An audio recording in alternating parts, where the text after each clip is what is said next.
Well, this was a very interesting sighting, and in fact, I'm trying to get somebody to go to the location and check it out.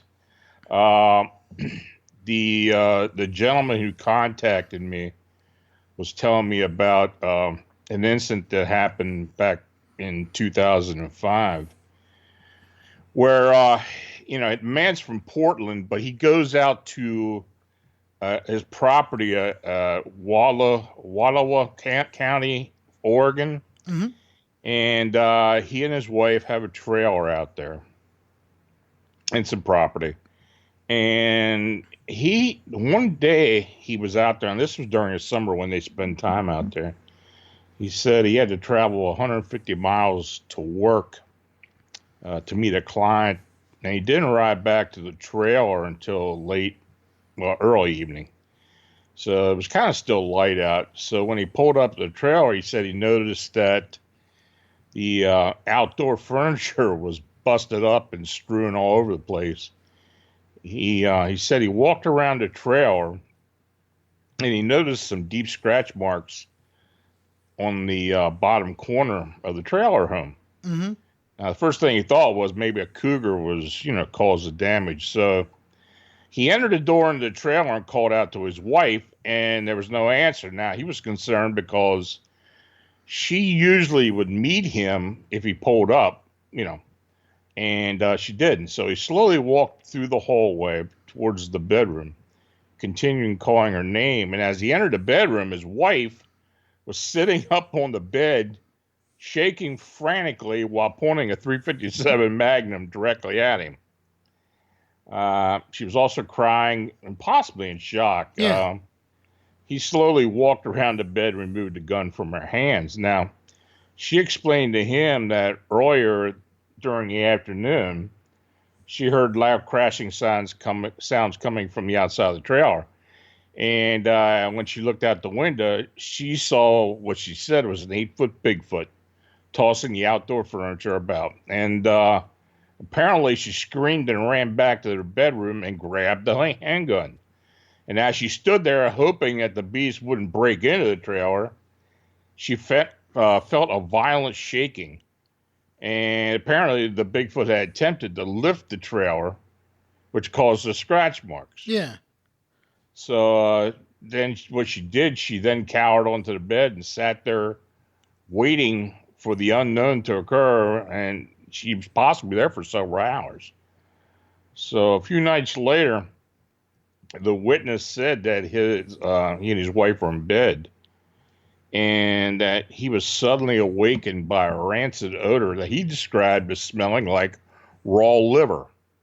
Now, I never heard that term before, but that was interesting. So he said there was no sound. So he got out of bed and looked out the screen window, which was elevated about 6.5 foot from the ground outside. And as he looked into the darkness, a large round face appeared in front of him. And as it moved forward just inches away to the screen. Now, the witness immediately yelled out to the beast, and it replied back with a tremendous roaring sound. And he told me he was like 6 inches nose to nose from this thing. Whoa. So his wife was now awake, and he had backed off away from the screen. This Bigfoot continued to look at him with large brown eyes, and then he was so close that he noticed that the irises on this thing were brilliant green. The head and face were round as opposed to conical and covered in draping dark hair. And when the Bigfoot roared, the large canine teeth were clearly visible. Mm-hmm. Now, he said after about 45 minutes or so, the Bigfoot backed off.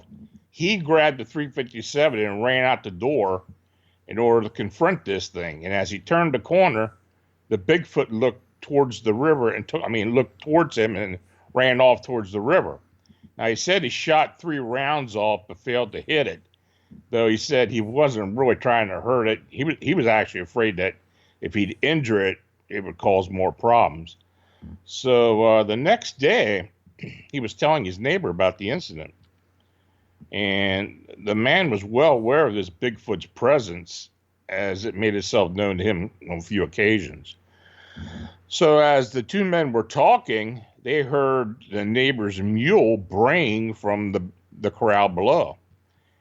They looked in the direction of the ruckus and witnessed the Bigfoot apparently taunting the mule.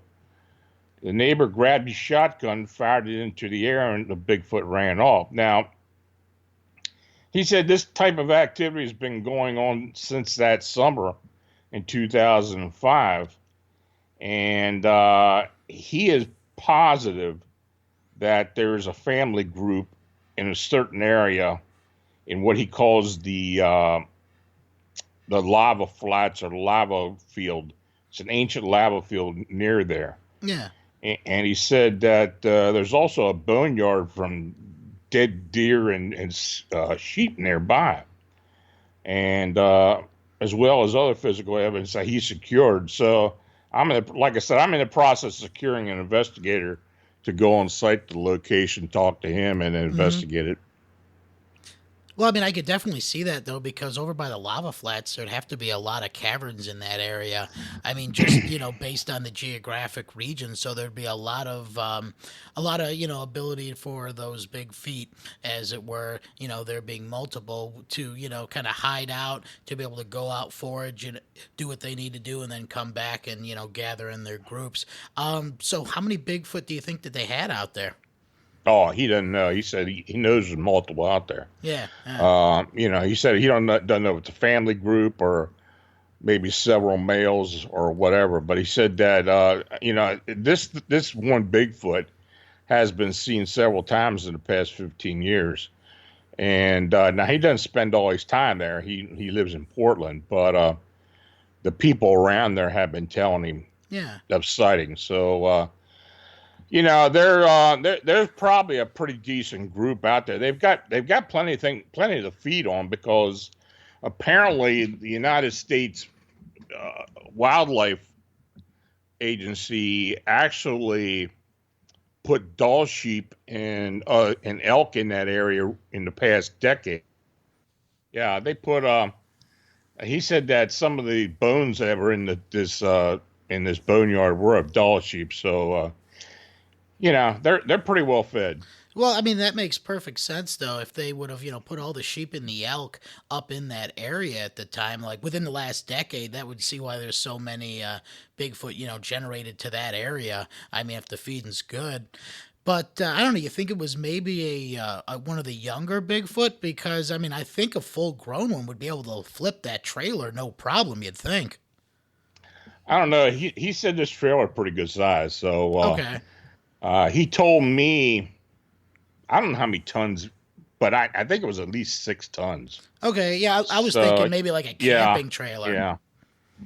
So it's pretty good size. Yeah.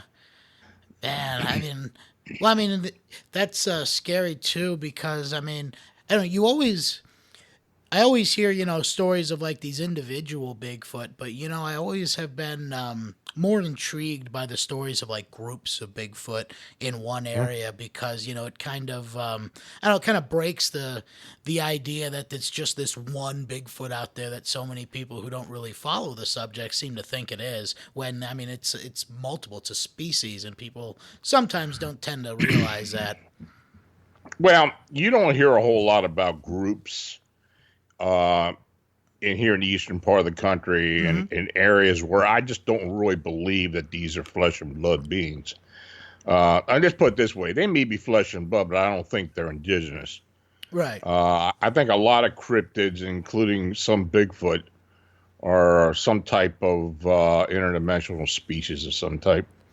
Now, out in the Pacific Northwest, I do believe that there are flesh and blood or indigenous beings in that area, as well as some other areas like the skunk ape down in Florida and Georgia, and parts of Louisiana, and of course East Texas. So, yeah, I do believe there are some indigenous groups, but most of the sightings in this part of the country are of single Bigfoot. And I think there's another story there to be told.